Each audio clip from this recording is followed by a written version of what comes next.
if we're ready to go and start recording. Did you start it? Yes, sir. Oh, okay. Very good. You can see various images of Jesus, and it's always interesting to ask people who Jesus is.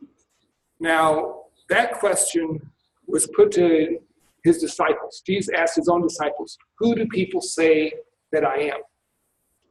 And so, of course, they were referring to different prophets of old or someone who was truly a man of God. But then he asked a simple question, is, who do you say that I am? So who is Jesus to me? And it's a very important question because it reminds us that ultimately we have to have a relationship to Jesus. And then how we understand that relationship will often come to some particular term or understanding of an image or a concept. And so St. Peter, do you remember what he said? You are the Messiah. You are the Christ. And so it was referring to Jesus as the anointed one of God who would bring about our salvation. So that's one of the images that is prevalent within the New Testament. But there's all sorts of images that we've seen that we relate to. And it's important to see that the Redemptorists, we ourselves have an image of our relationship to Jesus. I'm not sure if you've seen this down in Brazil, and it is a statue of our Holy Redeemer. And so Christ the Redeemer is portrayed in various ways. You actually have one in your bulletin that shows the portrayal of Jesus the Redeemer. So it's another image. As we talk about the importance of images, for us as Redemptorists, this is our identity. It is how we live our Christian faith, how we are disciples of Christ. So it's very important, this particular image to us and how we relate to Jesus in this way. So what we're going to go into depth about is more of the understanding of what this means even beyond the Redemptorists, because Jesus the Redeemer is larger than the Redemptorists. And so we always have to focus on the person of Jesus the Redeemer. Now, a good question is, what does it mean to be redeemed? We don't often use that word, but what does it mean to you? I mean, if you heard the word redeemed, what does it mean? At a certain time in my life, I gave myself over to something dark in me. Whatever name you give to that dark part of the person, Satan, the devil, whatever. And I cannot escape from the grip of that dark part of me except through Jesus Christ on the cross. And divine with him in the cross. So your understanding of redemption in your life is that experience that you were able to go beyond that dark side of your life to be with God. So that's an example of redemption. Being redeemed is a very historical perspective in the church. And often we have to focus on where do some of our ideas come from. The simple story of being redeemed focuses on that Jesus was willing to give his life to restore us to our proper place. And but the problem is that in looking at the church history, sometimes we focus on attitudes or beliefs that kind of get us sidetracked of what the truth is. Now,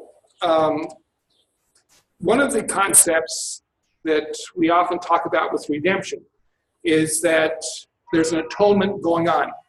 Someone had to pay the price for someone else so that they could be redeemed. So there's three perspectives on atonement. Now, one of the perspectives originates with Origen in the early church.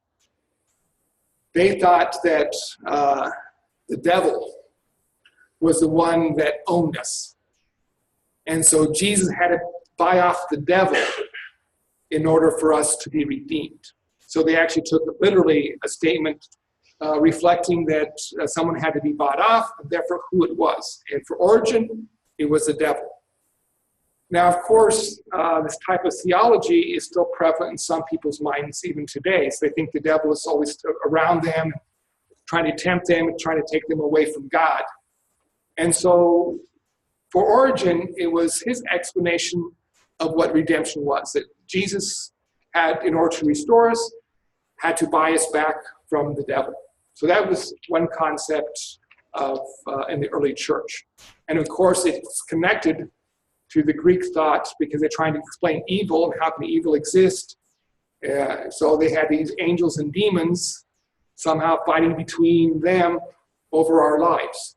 And so it's very natural for the Greek Christians to take that concept and use it in their own understanding of what redemption is. Now, the next one comes from St. Anselm.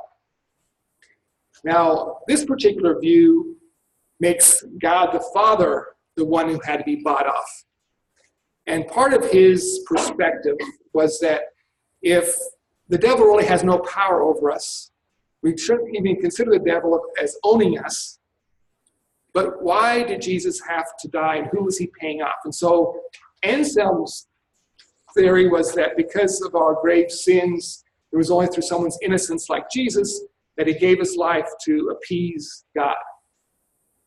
Now, that brings up a whole different perspective of, if you really buy into that concept of atonement, then what does that say about God, our relationship to God? You almost have an angry God that demands blood because of what someone else has done. And I know for myself that doesn't fit from my perspective.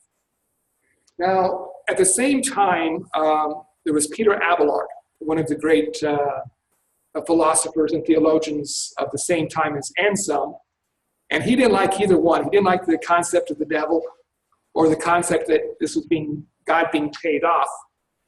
And so he saw that it was through Christ's example that he was able to change people's hearts. And by understanding what true love was about and seeing it and experiencing it, it took the person away from their separatedness from God and restored us to God. And so his perspective of atonement was changing our hearts. Now, there's no official teaching in the church about atonement. We do have the teaching that Jesus is our Redeemer. He is the one that has restored us to our proper place. But when it comes to atonement, there's no official teaching in the church. Of course, we say that Scripture should be the basis of our belief. And so I think it's important for us then to look at what was Jesus' understanding of redemption. So we're not looking at the church's understanding throughout the 2,000 years of history. We want to see, what did Jesus believe?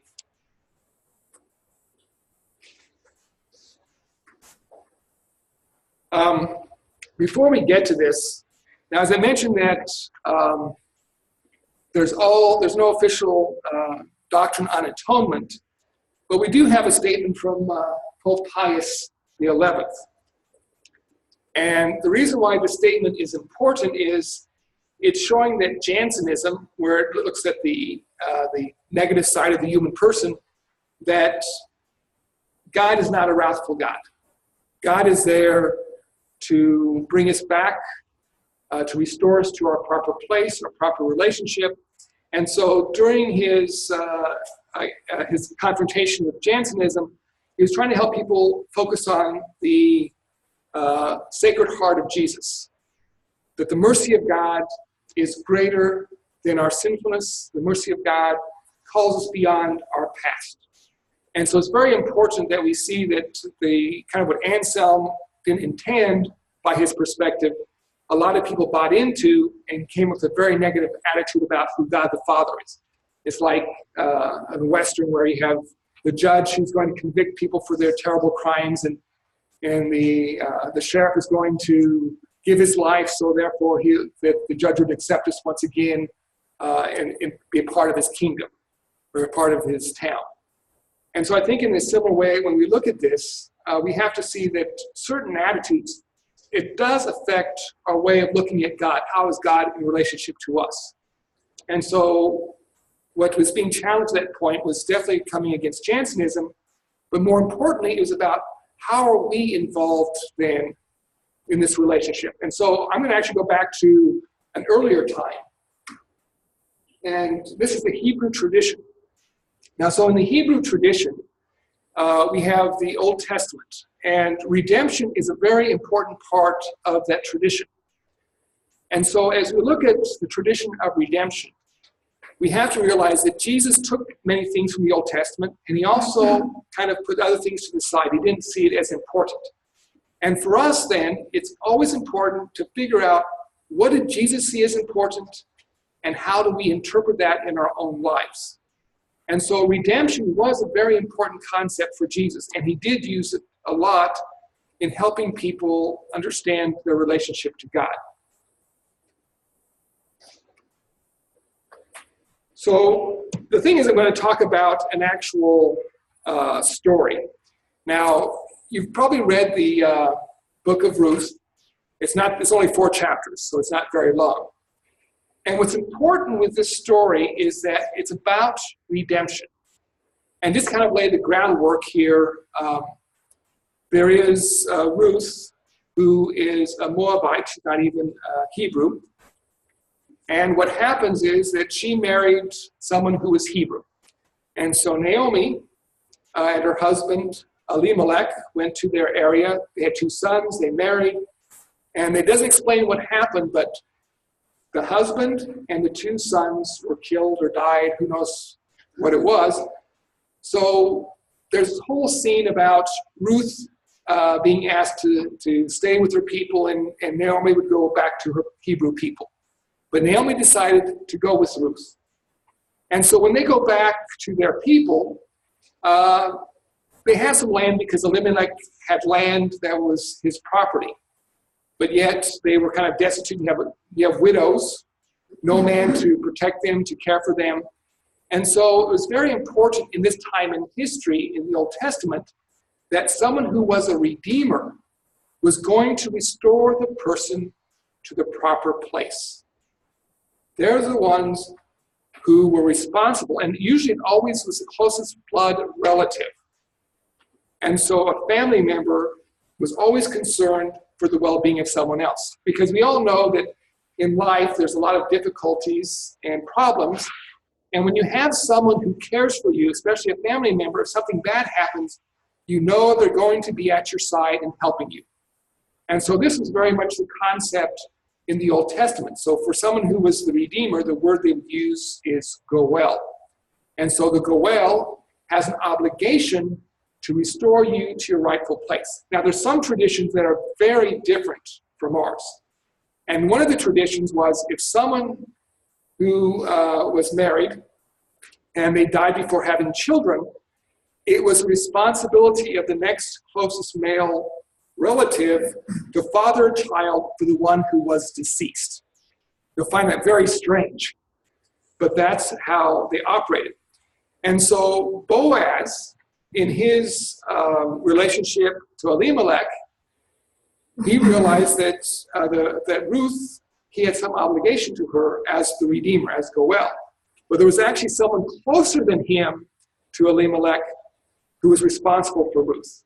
And so we have this exchange because Boaz wants to take the responsibility, but the other person is in line. And so I'm just going to read this quickly, this chapter, so you kind of get a whole different world view of what redemption was.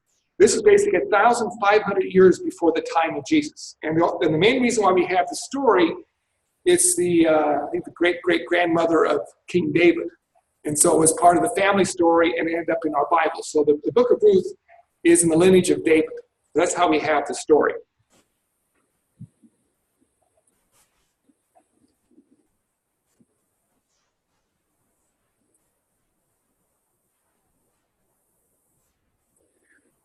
Boaz went to the gate and took a seat there. Along came the other Redeemer, Goel, of whom he had spoken. Boaz called to him by name, "Come, sit here." And he did so. Then Boaz picked out 10 of the elders of the town and asked them to sit nearby. When they had done this, he said to the other Redeemer, "Naomi, who has come back from the plateau of Moab, is putting up for sale the piece of land that belonged to our kinsman Elimelech. So I thought I would inform you before those here present, including the elders of my people. Purchase the field, act as redeemer, but if you do not want to do it, tell me so, that I may know, for no one has a right of redemption prior to yours, and mine is next. He answered, I will act as redeemer.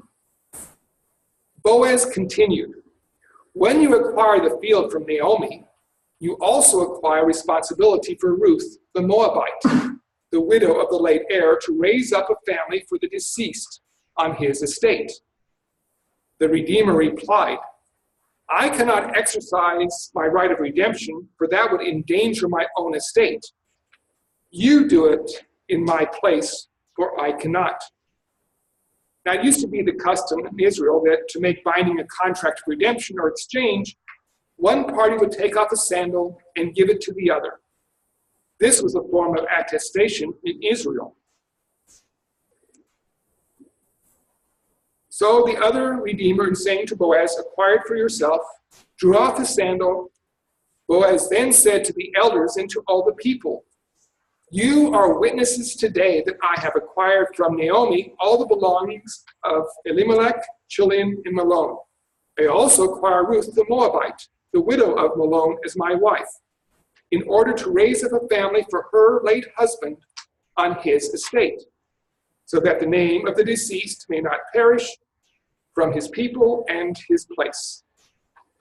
All those at the gate, including the elders, said, we do acknowledge this. May the Lord make this woman come into your house like Rachel and Leah.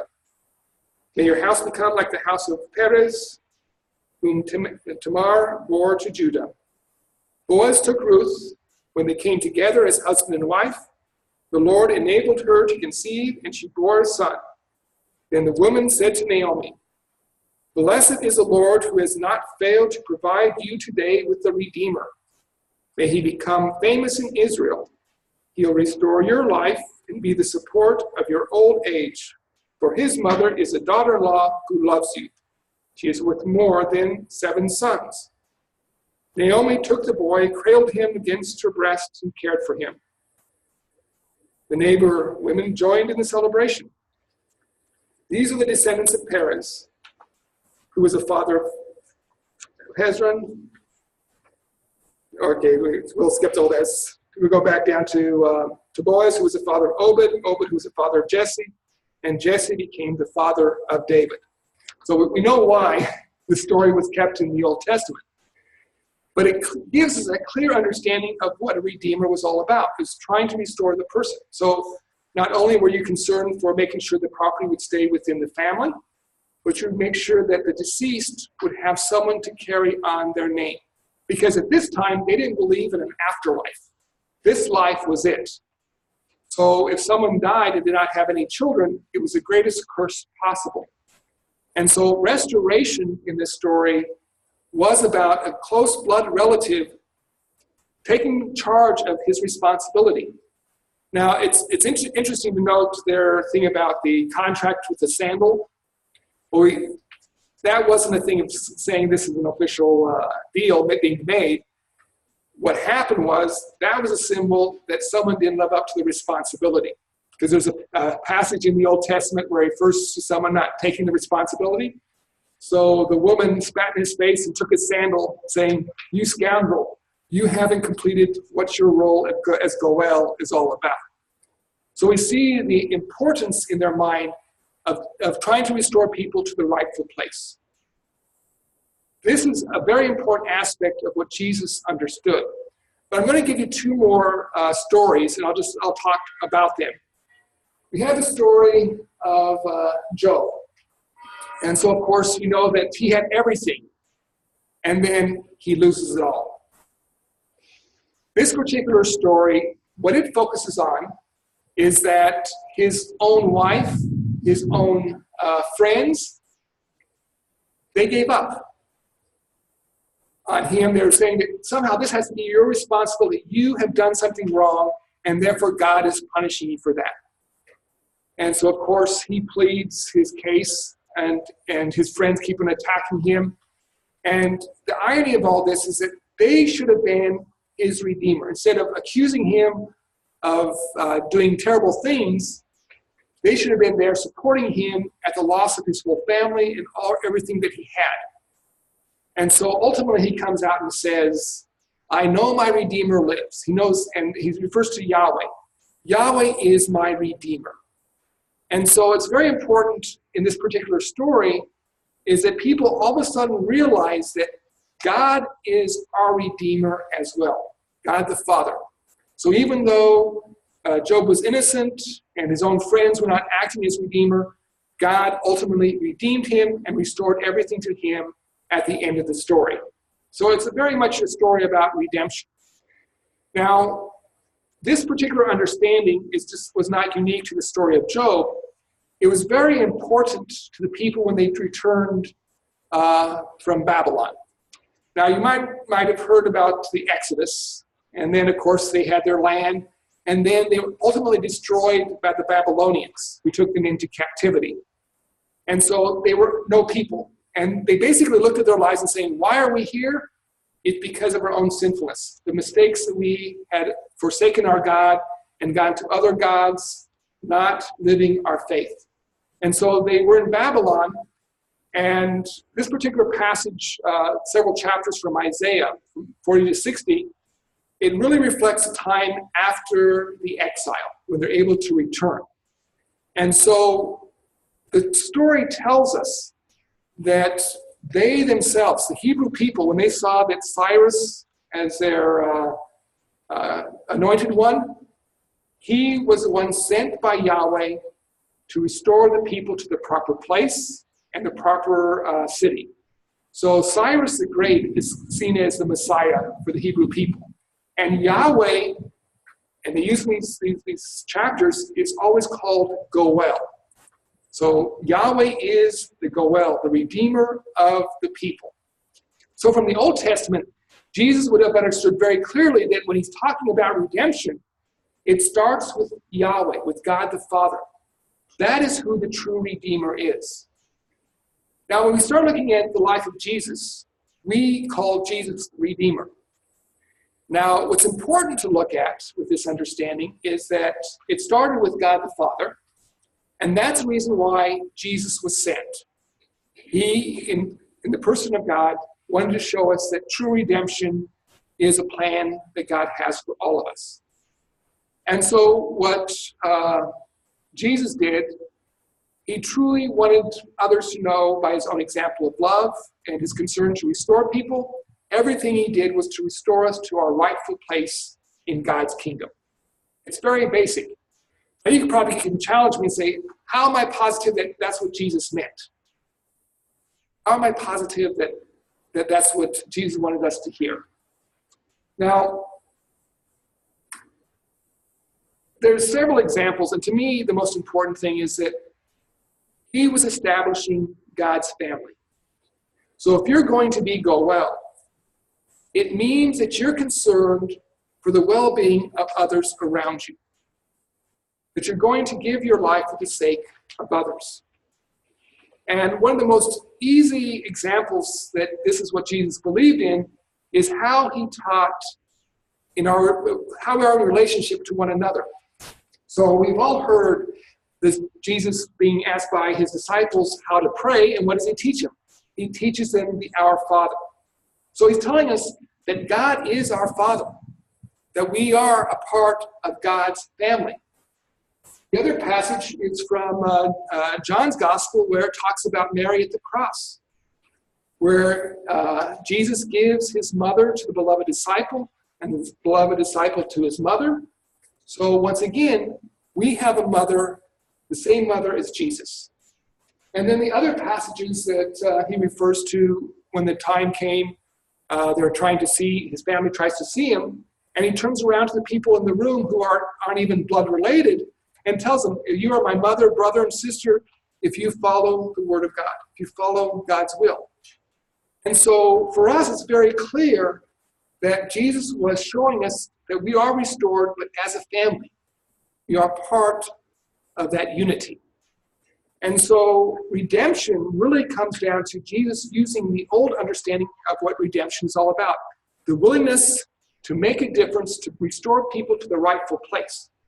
Now, one thing is interesting is when we talk about the book of Isaiah in the Old Testament, the people felt because of their sins, they deserved what they got. But in the story of Job, he didn't deserve any punishment. And so, of course, for God, it doesn't make a difference if a person's a sinner or not. The whole purpose of restoring people to the rightful place is what redemption is about. God could care less about sin, cares more about how are we brought back to be a part of that family. So it's very clear from Jesus' teachings that redemption is about restoration. Now, I'm going to use one of the parables, and I've always liked this parable because it really gets at the heart of redemption. Now, we often don't consider that as such, but I'll go ahead and read this passage just to remind ourselves. But we have to start off with the story of why he told it. And it's a lawyer. And of course, all lawyers are really caught up with rules and regulations, right? Well, anyway, he's trying to focus on what is the most important rule that we have.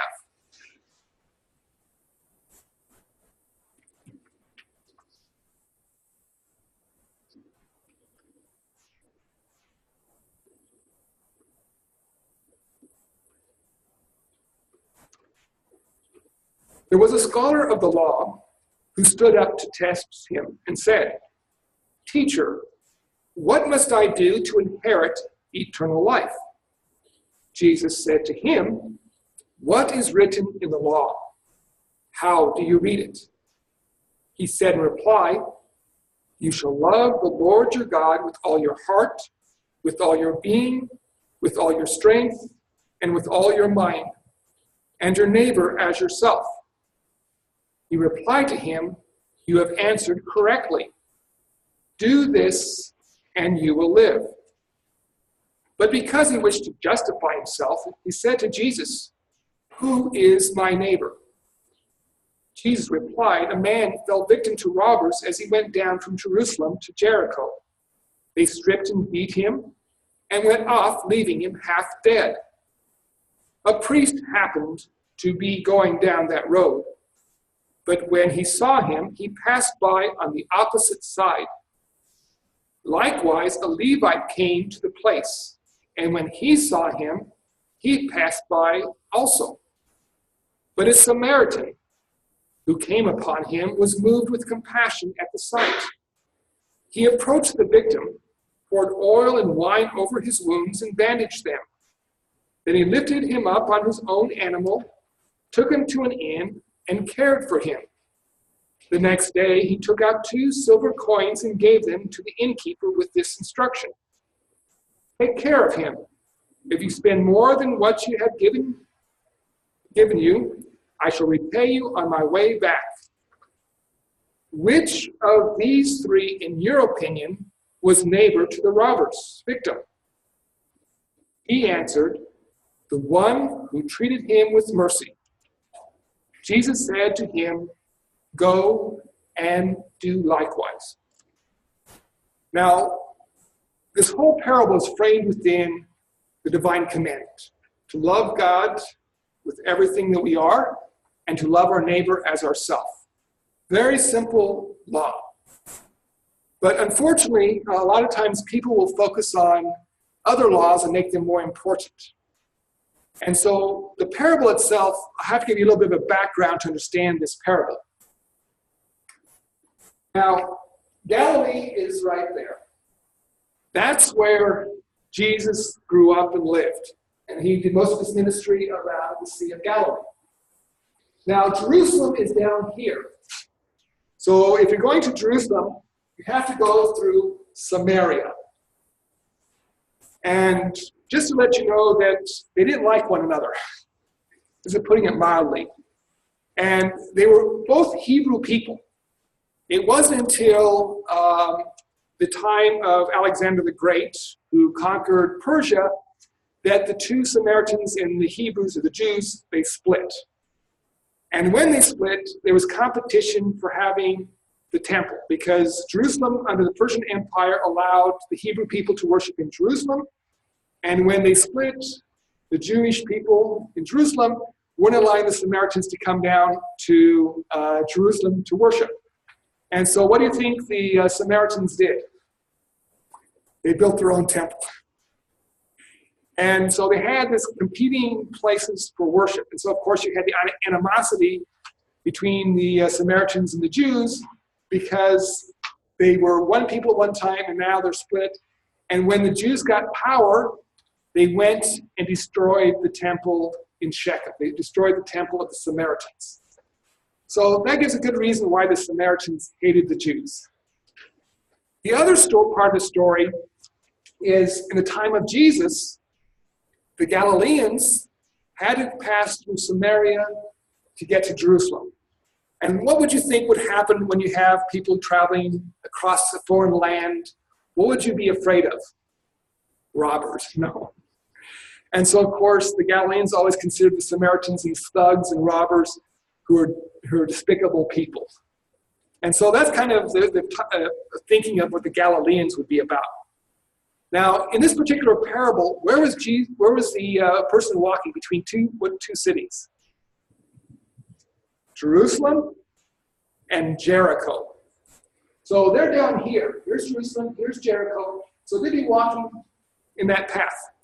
And who would be the people living in that area of the territory? Who would they be? Jews. They would be Jews. And so, in one sense, this is looking at the story and saying, for the Galileans and for the Jewish people of the north, they usually always talk about the Samaritans being the terrible robbers. Where here, it's the actual Jews victimizing another Jew. So much for love of neighbor. This is supposed to be their neighbor, and they're not even loving the person. And then we have the story of the priest and the Levite passing by. Now, do you think they were doing it just out of no particular reason, just walking by, or do you think they had a reason not to stop? If you understand their perspective of law, if they touch someone who was bloodied, they would become impure, and they wouldn't be able to work in the temple. So they'd have to go through this whole ritual of purification before they'd be able to do service for the community. So it's interesting that Jesus puts in this story a dilemma. These people who are promoting certain type of law, they've chosen the law of purity over the law of love. So they didn't stop and help because they would become impure. And unfortunately, this poor person would have died if there would have been someone who came along and saw him with mercy. And the one who comes along is a Samaritan, someone who is supposed to be an enemy. And so the Samaritan sees that he's called to restore this person back to health, to save them. So he's actually the Goel here. The ones who should have been the Goel, the priest and the Levite, they walked on the other side. And I find this really fascinating is at the very end when Jesus asks the lawyer who was the one who showed mercy, and he got it right. This is a lawyer of all people who's supposed to protect the law, so at least he understood the most important law is about love, about restoration. And so I think for ourselves, as we try to understand what Goel is all about, is that we restore people to the rightful place.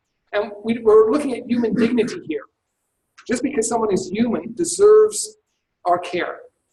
And that's what Jesus was so radical about, was that in him being Redeemer, he did not only die for the ones who were in Jerusalem, but for the Jewish people, he died for everyone. And that particular aspect of his death was only the ultimate sign of his love. He did all sorts of things to show us that we are important to God. Why did he forgive people's sins? He wanted to restore them once again to God and put behind them their past. He healed people so that they could be whole. So everything he did was to bring people to God and to restore them to the proper place. So it's very clear how Jesus acted. what he wanted us to understand. Now, this is about the Redemptorists who serve you, okay? Now, as we've talked about what redemption is, how Jesus showed it to us, and we tried to restore people to the rightful place, the Redemptorists who work here at St. Michael's Parish, this is a very important part of who we are. Now, we have our own rules and regulations. And so in our constitutions and statutes, this is number 23, and it's very important. Since the members are called to continue the presence of Christ and his mission of redemption in the world, they choose the person of Christ as the center of their life. And so if you'd ask me, what image do I relate to most as a Redemptorist, I would say Christ the Redeemer. Other people will talk about Christ in various ways, and it's all good, because if we're attached to Christ, it definitely tells us that we are his disciples. As a Redemptorist, it's a saying to me that I am going to be preoccupied with those who need to be restored. And so within my ministry and the things I've done, I've chosen types of ministry that really focuses on that. I did 23 years of immigrant ministry in the U.S. because there's not enough ministers to attend to their needs. And so I did that for the longest time. And so as Redemptorists, we always try to figure out who are we called to serve and who are most in need. This particular parish here, as we founded our parishes in the beginning here in the U.S., you usually had one established place, and then you had missionaries working out from the place to preach missions, to let people know of God's redemption. So it's very much a part of who we are. So as you look at the different qualifications today, we have union with Christ. Each member strives to grow each day into personal union with Jesus. The spirit of love, the Redeemer himself, is at the heart of the community, which forms it and sustains it by his spirit of love and union with each other. The closer their union with Christ, the stronger will become their union with each other. So this is kind of our motto as Redemptorists. And so you might see the priest celebrating Mass in St. Michael's, but this is what motivates us. This is the reason why we do the things we do.